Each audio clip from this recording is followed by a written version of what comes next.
Hare Krishna, welcome to the 14th session of this 18-day systematic study of the Srimad Bhagavad Gita. Today we are going to discuss the summary study of the 14th chapter of the Bhagavad Gita. And before we start, I shall chant a few prayers.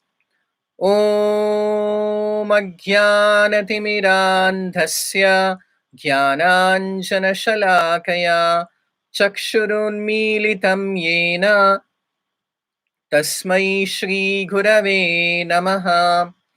नमा ॐ विष्णुपादाय कृष्णप्रेष्ठाय भूतले श्रीमते भक्तिवेदान्त स्वामिन् इति नामिने। नमस्ते सारस्वते देवे गौरवाणी प्रचारिणे निर्विशेष शून्यवादी पाश्चात्य देशतारिणे। जय श्री कृष्ण चैतन्य प्रभु नित्यानंद श्री अद्वैता गदाधर श्रीवासादि गौर भक्तवृंदा। हरे कृष्णा कृष्ण कृष्णा हरे हरे, हरे Ram Ram Ram Hare Hare. Hare Krishna, welcome once more to the 14th session of this 18-day program on the systematic study of the Bhagavad Gita. And today we are going to take up the summary study of the 14th chapter of the Bhagavad Gita, which is entitled as the Gunatraya Vibhaga Yoga, or the three modes of material nature, the three gunas. The 14th chapter of the Bhagavad Gita contains 27 shlokas or verses and can be divided into 5 parts. The first part, from text number 1 up to 4, is the description of how all living beings in this material world, they take birth in the material nature, and the supreme seed giving father is Lord Krishna.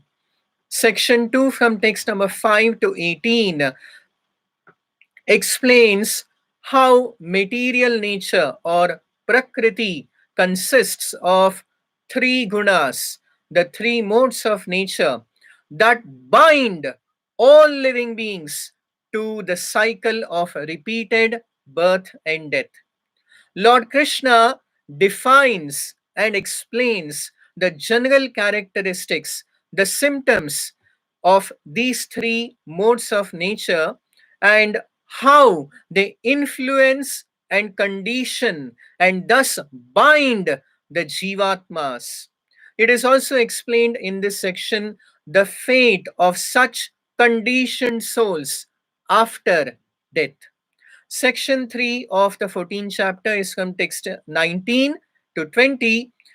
One should therefore transcend these three modes of material nature to attain liberation.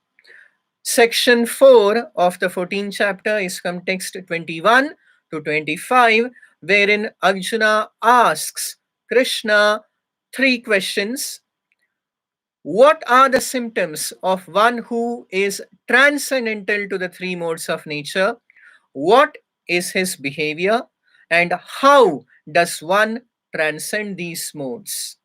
And Krishna explains the symptoms and behavior of a person beyond the three modes. And then in the final section, section 5 of the 14th chapter, from text number 26 to 27, the Bhagavad Gita explains the only way to become free from the clutches, from the bondage of the three modes of nature, is to engage in pure devotional service. So let us start right from the beginning, from text number 1 to 4, the first section of the 14th chapter, wherein Krishna explains about the supreme mother of all the living beings in this world, and also introduces about who is the supreme father.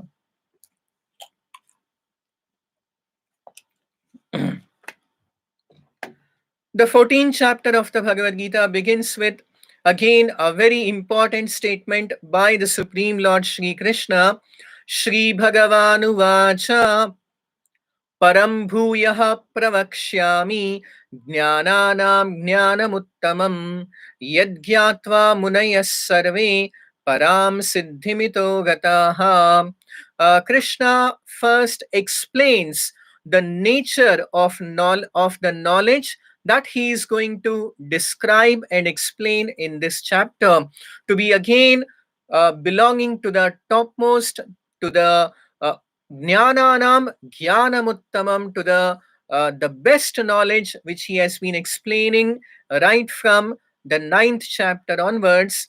In 14.2, Krishna further explains that Idam Jnanamupashritya Mama Sadharmyamagataha Sargepi Nopajayante Pralayena Vyathanti cha.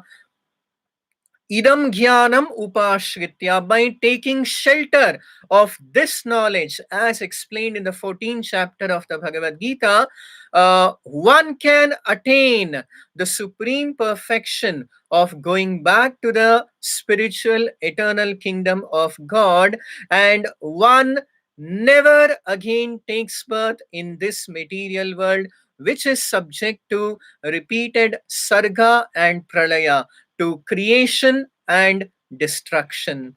So now in 14.3, Krishna explains the basic principle of this knowledge to be Mamayonir Mahad Brahma Tasmin Garbham Dadhamyaham Sambhavaha Sarvabhutanam Tato Bhavati Bharata.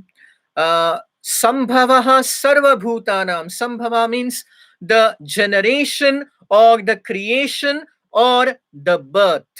So the birth, the generation of Sarva Bhutanam, of all the living beings, takes place in Mamayonir Mahad Brahma, in the material nature, which is also called as Prakriti. So nature, or to be specific, material nature, is mentioned here to be the supreme mother of all the living beings, of all uh, beings in this material world. Now, Krishna has used the very specific word that this material nature, which is also known as Mahat Tattva or Mahad Brahma, is Mamayonir Mahad Brahma. It is my material nature. So many times in the Bhagavad Gita, Krishna has explained and has mentioned that the material nature or Prakriti is his energy. Just like in Bhagavad Gita 7.14, Krishna says, Mama Maya Duratyaya, that even this illusory energy is my energy. In 9.10, Krishna has said, Maya adhyakshena prakritihi suyate sacharacharam, that Prakriti or nature acts under my supervision and under my direction. So here again Krishna is saying in 14.3 that Mamayonir Mahad Brahma Tasmin Garbham Dadhamyaham, the generating place of all the living beings in all the various species of life in this material world is the material nature or Mahad Brahma, also known as the Mahat Tattva. Next, in 14.4, in 14.3 of the Bhagavad Gita, uh, the Supreme Lord Sri Krishna explains who is the supreme mother of all the living beings in this material world to be Prakriti or Mother Nature. That's why we also call nature as Mother Nature. Now, in 14.4 is the introduction to the Supreme Father. It is stated here that Sarvayonishu Kaunteyaha Murtayaha Sambhavantiyaha Tasam Brahma Mahadyonihi Aham Bija Pradah Pita. Sarvayonishu Kaunteya, O Arjuna, do understand clearly that Sarvayonishu, in all the various species of life which uh, are generated in material nature, Aham Bija Pradah Pita, the seed giving father of all the various species of life, Krishna says, is Aham, or me. So, this is a very, very important instruction of the Bhagavad Gita, wherein the Supreme Lord reveals who is the universal Father and the universal Mother. In today's world, everyone, the whole world is anxious to have universal brotherhood and universal peace. So, in fact, the basis for the founding of the United Nations was to create a common platform to bring about universal peace and brotherhood among all the different nations and different races of the world. But our Acharya Srila Prabhupada used to point out that the United Nations has failed in its function because the number of flags are only increasing, the conflicts are increasing. And the solution is right here in the teachings of the Bhagavad Gita, that if we have to have universal brotherhood, then the first thing is we must accept the universal father, the universal mother. So, if we accept the universal father and universal mother, then automatically we will have universal brotherhood. So, who is the universal father? It is the Supreme Lord, Sri Krishna. And who is the universal mother? It is Mother Nature. So, therefore, the Bhagavad Gita gives us this very, very valuable understanding that to bring about supreme peace in this material world, we just have to understand this very important truth and abide by it, and automatically there would be peace. It is also very important to uh, observe here that Krishna does not say in the Bhagavad Gita that he is the father of Indians or only of the Hindus or even of the only of the human beings. The Bhagavad Gita 14.4 very clearly says, Sarvayonishu Kaunteya. All the various species of life in this material world, the Supreme Father is Krishna and the Supreme Mother is Mother Nature. And therefore, one should not be inimical and violent even towards the poor animals, because even their father, our common father and mother, is Mother Nature and the Supreme Lord Sri Krishna. But in this material world, Mother Nature or the material nature is not a very kind one. The most compassionate and merciful nature is the spiritual nature, the divine nature, which has been explained in Bhagavad Gita 9.13 as Daiveen Prakritim, or the spiritual divine nature, which is embodied by the most merciful Radha or Sita or Lakshmi.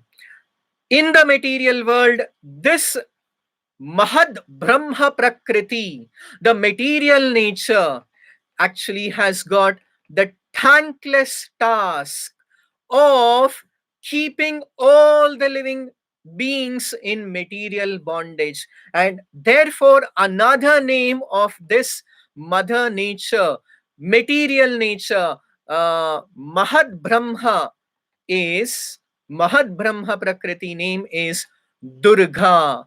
Durga in Sanskrit also means a fort.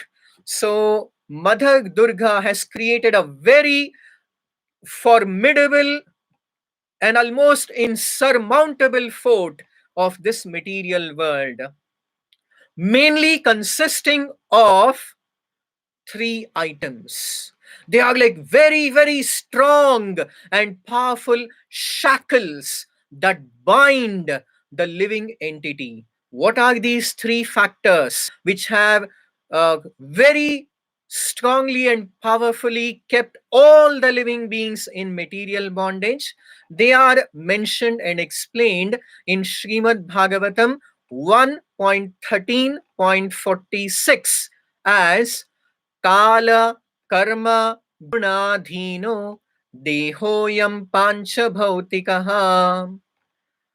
The basic symbol of bondage in this material world is this material body, the Deha, the Sharira. Just like if you go to a jail, a prison house, you will be given a certain uniform.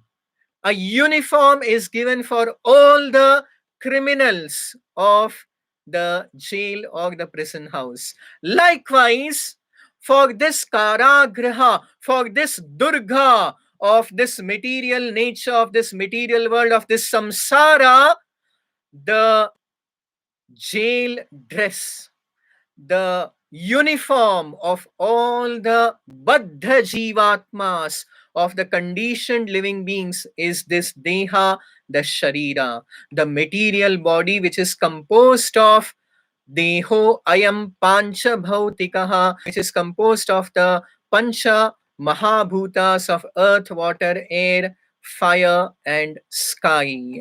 And this material body, composed of the five great elements, is always under adhinaha, under the complete control of three factors. What are they? Kala, karma, guna, adhinaha. It is under the control of Kala, of eternal time. We all know that it is time which gives birth to various material bodies. According to time, we are born, we live for some time, and then time shows us the door of death and again a rebirth. So we are Kala Adhinaha, the body is under the control of Kala or time. The next item, the second item is Kala Karma. We are also under the Adhina or the control of karma or our fruitive activities. I have explained this many times in the previous chapters how every action that we perform is like a karma bija which leads to karma bandhana. So we are born according to our kala, karma, and also the third factor is Kala Karma Guna Dhino. It is guna or the three gunas of nature. Now, even in gunas, there are three. What are they? That so specifically, this third factor, already the factor of Kala has been explained in the 11th chapter of the Bhagavad Gita. The factor of karma and how it binds the living entities has elaborately been explained in the second, third, fourth, and fifth chapters of the Bhagavad Gita. And now, from the 14th chapter onwards, especially in chapter 14, 16, 17, and 18, in four chapters, there is an elaborate description of Prakriti, the material nature, and this material nature consists of the three gunas, the three modes of material nature. What are they? That we will see in the second section of the 14th chapter from text number 5 up to 18. In text number 5, Krishna says, Sattvam rajastama iti guna prakriti sambhavaha nibadhanti mahabaho dehe dehinam avyayam. The material nature consists of the three gunas which are Sattvam, Rajaha, and Tamaha. Sattva guna, Rajoguna, and Tamoguna. Guna in Sanskrit also means a rope. And just like if a person is tied up with not just one rope, with one rope, second rope, and the third rope, then it is very, very difficult to get out of such an entanglement. Likewise, all the living beings from time immemorial, dehe dehinam avyayam, from time immemorial, all the embodied beings in this material world are bound, nibadhnanti mahabaho, they are strongly bound up by these three gunas of sattva guna, rajoguna, and tamoguna. Now, next Krishna from text number 6, 7, and 8, he explains, he defines what these three gunas are. In 14.7, Krishna say, in 14.6, sorry, in text number 6, 7, and 8, Krishna defines the three modes, the three gunas, as in 14.6, first the sattva guna as tatra sattvam nirmalatvat prakashakam anamayam sukha sanghena badhnati jnana sanghena chanagha.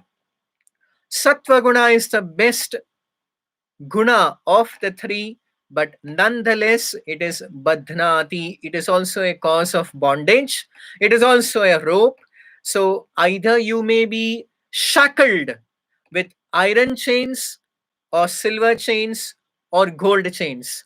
There is bondage nonetheless. Likewise, you can compare tamoguna to iron shackles, rajoguna to silver shackles, and Sattva-guna to golden shackles. But uh, all the three gunas are cause of bandhana or bondage. So that is very clearly mentioned in the definition of all the three gunas. Tatra sattvam nirmalatvat, sattva guna being purer, nirmala than the other two gunas, sukha sanghena, jnana sanghena, badhnati, it binds the living entity by a sense of two things. One is happiness, and the other is knowledge. So, a person who is very well educated or very wise may have a sense of happiness and a sense of being advanced in knowledge, but even that is one level of bondage by sattva guna. The second guna has been defined as rajo ragatmakam vidhi trishna sanga samudbhavam tannibadhnati kaunteya karma sanghena dehinam. So the mode of rajoguna, mode of sattva guna can be defined as the mode of goodness, and rajoguna can be defined as the mode of passion. So rajo ragatmakam vidhi trishna, it is characterized by raga and trishna, by a lot of material desires, and it binds the living entity by karma or by a strong desire to engage in fruitive activities. Just like most of the people being influenced by rajoguna, they think work is worship. We just need to do our work, and that's all. That's the be all and end all of everything. So this kind of attitude arises from rajoguna, or the mode of passion. And now the third guna is tamo guna. तमस्त्वज्ञानजं विद्धि मोहनं सर्वदेहिनां प्रमाद आलस्य निद्राभिः तन्निबध्नाति Bharat.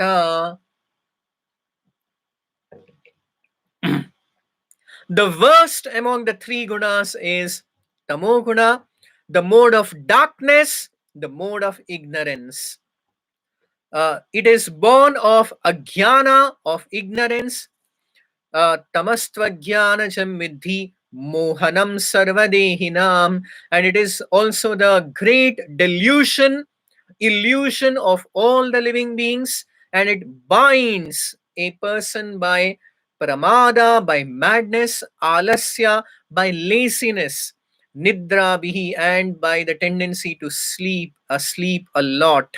So this is the definition of the three gunas of Sattva guna, rajoguna, tamoguna, the mode of goodness, passion, and ignorance. So now Krishna in 14.8 summarizes their influence as Sattvam sukhe sanjayati rajakarmani bharata jnanamavritya tu tamaha pramade sanjayatyuta. So Sattva guna binds one by happiness and knowledge, Rajoguna by karma, by fruitive, by the desire to engage in a lot of activity, and tamoguna by ignorance and by sleep.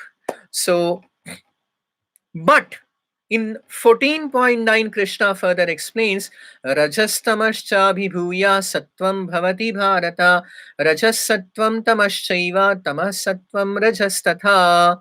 That it is not that a certain living being is always in Sattvaguna or always in Rajoguna or always in Tamoguna. They rarely exist in their pure forms. So, normally, a person at any given point of time, he is always a mixture of all these three gunas. Just like there are the three basic colors, and then by combining these basic colors we get an unlimited hue and shades of colors. Likewise, the original gunas are three: the sattva guna, rajoguna, and tamoguna. And when they mix in a person in various proportions, so sometimes sattva guna is prominent, sometimes rajoguna is prominent, and sometimes tamoguna is prominent. So, in this way, by various permutation and combination, the various gunas influence and condition the living being. Or, in other words, the three gunas can be compared to three teams of football players. They are just three players here, and the living being is like a football. And these three players continuously keep kicking the living being, sometimes in Sattvaguna, sometimes in Rajoguna, sometimes in Tamoguna, and we are helplessly under the control of these three gunas. Now further Krishna explains that how, when one of these gunas is prominent, what are the characteristics and symptoms of those people. First, he explains about Sattva Guna, that when Sattva Guna is prominent, Sarvadvareshu Dehesmin Prakasha Upajayate Jnanam Yada Tada Vidyad Vivriddham Sattvam Ityuta. When Sattva Guna is Vivriddha, is high, at that time all the gates of the body are illumined with knowledge, with a sense of happiness. So it has already been explained that our body is compared to the city of nine gates. So the various apertures in the body constitute the nine gates, and all of them are enlightened, are illumined when one is conditioned by Sattva Guna, when Sattva Guna is in prominence. Likewise, when Rajoguna is prominent, Lobha pravrittirarambha karmanam ashamaspriha rajasyetani jayante vividdhe kurunandana. When Rajoguna is prominent, at that time Lobha, greed, karmanam ashamaspriha, there is an continuous drive to engage in fruitive activity, in work. So this is the symptom of a person influenced by Rajoguna. Likewise, a person in Tamoguna, he just wants to not neither he is he illumined, neither in knowledge, nor does he have the passion or drive to work. He just wants to sleep and be in ignorance and in darkness. Next, Krishna explains the fate of a person when he dies, when any of these three gunas are in prominence. So Krishna explains, Yada sattve pravriddhetu pralayam yati dehavrit tada uttama vidam lokan amalan pratipadyate. That when a person dies, when sattva guna is prominent, at that time he goes to the realm of the heavenly planets and beyond. So it is explained in the Vedic scriptures that beyond the Bhuloka, there is Svargaloka, Mahagloka, Janaloka, Tapoloka, and finally Brahmaloka. So, according to the level of Sattva Guna, a person may attain these higher planetary systems. Whereas a person rajasi pralayam gatva karma sanghishu jayate, a person if he dies when rajoguna, the mode of passion is prominent, then that such a person may take birth again in the human society. Whereas Tatha pralinastamasi mudhayonishu jayate. When a person dies, when tamoguna is prominent, he is sure to attain the lower animal species of life. So, very clearly, especially in 14.18, Krishna has declared that urdhvam gachanti sattvastha madhye tishtanti rajasaha jaganya gunavrittistha adho gachanti tamasaha. That the people, when they die in sattva guna, they attain an exalted situation. When they are in rajoguna, when they die in rajoguna, they stay in the human form of life. And if they die in tamoguna, they are sure to go to the animal species of life. Sometimes people are under the misconception, they say that once the soul attains the manushya janma, the human form of life, then he never again takes birth in the animal species of life. This is not true. This is not correct. It is true that it is stated in the Padma Purana that Ashritim Chaturam Shaiva Laksham Stan Jiva Jatishu Brahmadbihi Purushay Prapyam Manushyam Janma Paryayat, that the Manushya Janma, the human form of life, is attained after transmigration in the cycle of birth and death in 84 lakh species of life. Ashitim Chaturamshchaiva Lakshamstan Jiva Jatishu. But now the human form of life is like a junction point where one can decide whether one remains at the same place or goes to an exalted destination or goes back to the animal form of life, or there is one more fourth option as well, which will be discussed in the 19th and 20th verses of this chapter.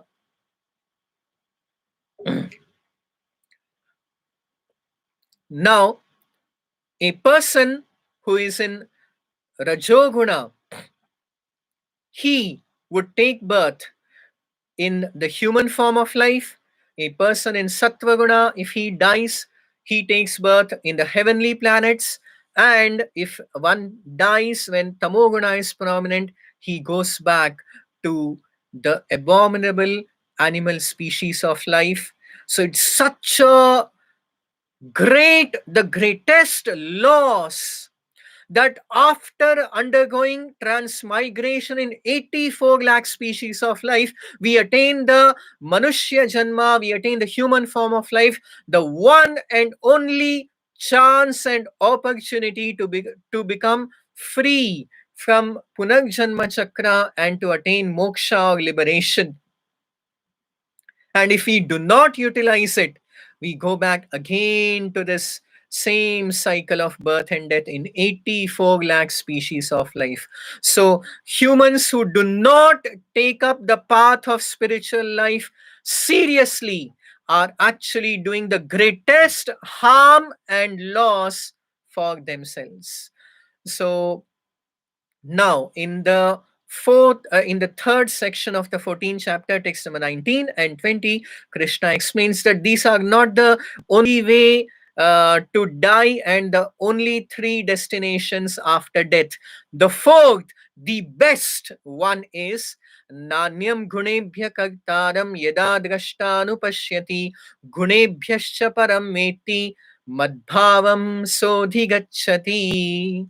That one who understands, one who becomes the Jivatma, who becomes just a witness and understands that all the actions are being carried out by the three modes of material nature, by the three gunas, and does not become the trigger, does not use his Ichha Shakti to create more and more selfish karmas. Such a person who understands that the Supreme Lord Sri Krishna is always beyond the three modes of material nature, is Trigunatita. Such a person, Krishna says, Madbhavam so adhikshati. He comes back to me, he comes back to the supreme eternal kingdom of God of Sri Krishna.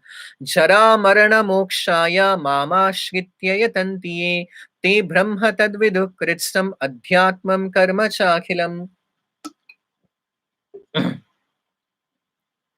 Krishna says further in 14.20 that such a person who uh, transcends the three modes of material nature, he goes back to the spiritual realm.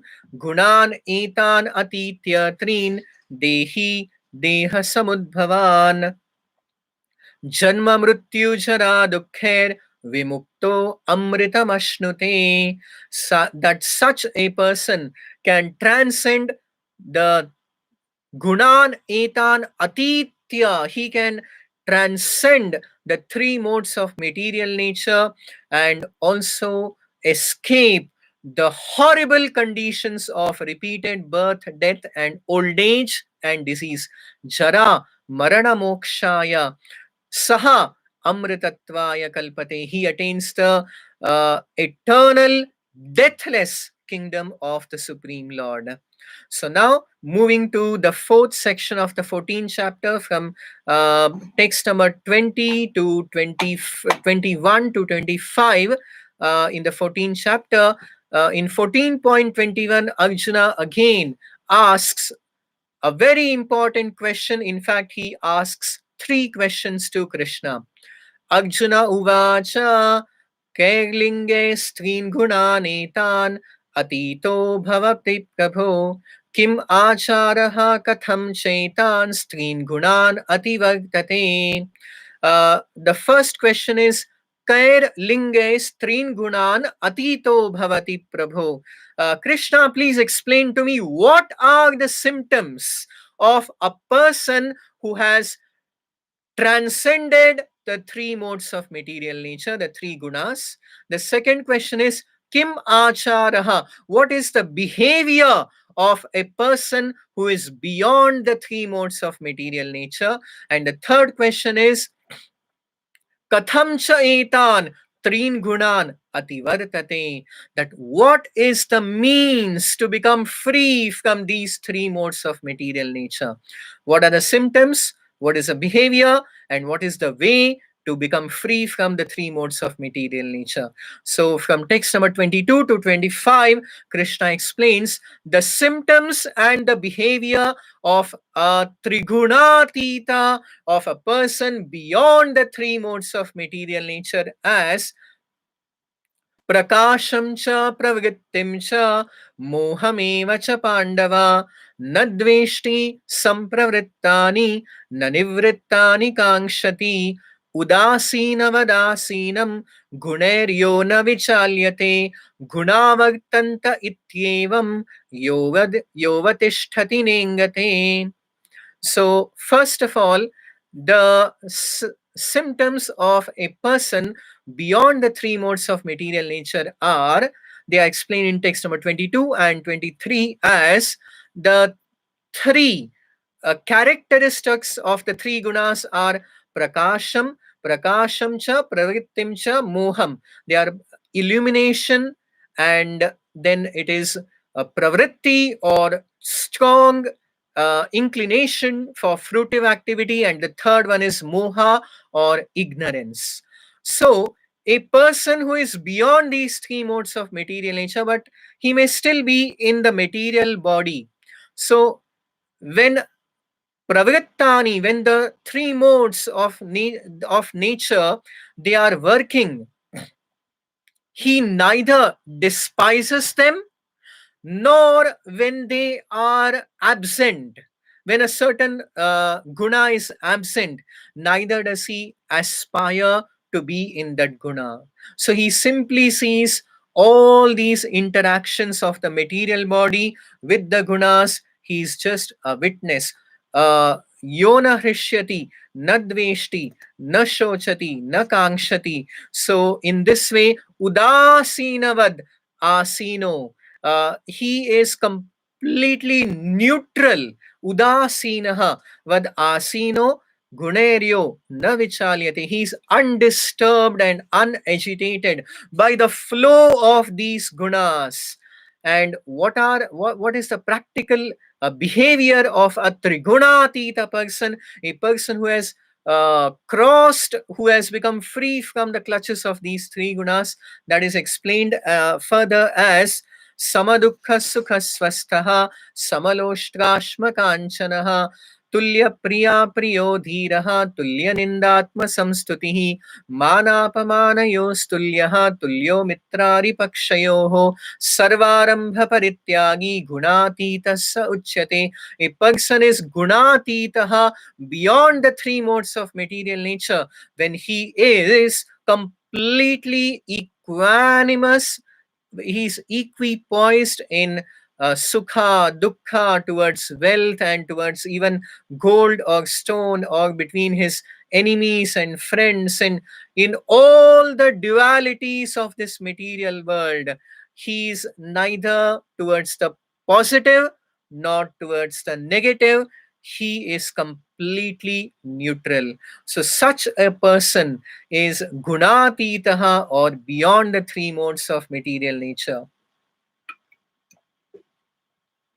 Moving on to the final section of the 14th chapter of the Bhagavad Gita, section 5, text number 26 and 27. In 14.26, the way, the means to transcend the three modes of material nature is very beautifully explained. The one and only way to become free from the clutches of the three gunas are mamchayo avyabhicharena bhakti yogena sevate sagunan samatityaitan brahma bhuyaya kalpate.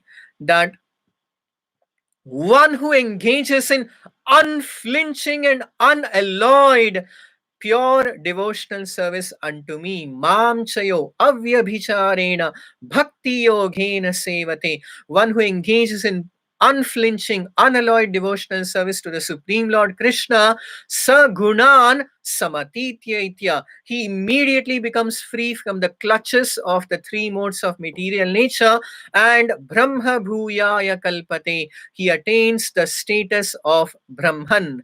So the Vedanta Sutra says that one, aham brahmasmi, each and every living soul is actually Brahman, and only in our present state this Brahman has become, the living entity is kala karma guna adhinaha, is under the clutches of time, karma, and the gunas. So when one becomes completely free in the moksha sthana, when one attains liberation or moksha, then he again regains his position as aham brahmasmi, and only in that condition one can approach, only the Brahman can approach the Supreme Brahman, the Supreme Absolute Truth, Krishna. So in this way, Brahma Bhutaha, when one is situated in Brahman, when one becomes Brahman, at that time he can engage in the Parabhakti, in transcendental devotional service to the Supreme Brahman, that is Krishna, Param Brahma, param dhama pavitram paramam bhavan, as confirmed in Bhagavad Gita 10.12. So now in the final verse in 14.27, Krishna further says that Brahmano hi pratishtha aham amritasya vyayasya shashvatasya cha dharmasya sukhasya ikantikasya cha.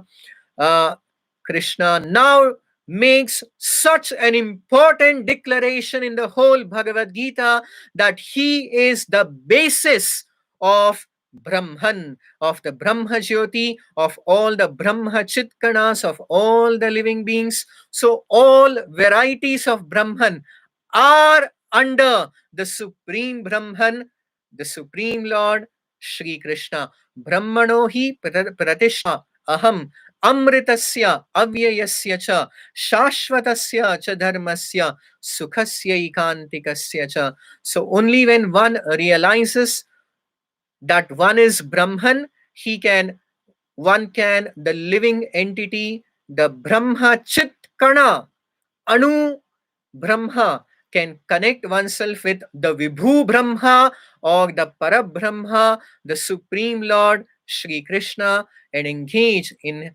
his Parabhakti, in his divine, spiritual, transcendental, devotional service after liberation. So, this is the summary of the 14th chapter of the Bhagavad Gita, how we are under the clutches of the three gunas and how we can surpass them or transcend them. If you have any questions about today's subject matter, you are most welcome to post it in the WhatsApp group or in the comments box. Please do subscribe to our channel and please do join us tomorrow for the discussion on the very, very wonderful and important 15th chapter of the Bhagavad Gita. Thank you very much. Hare Krishna.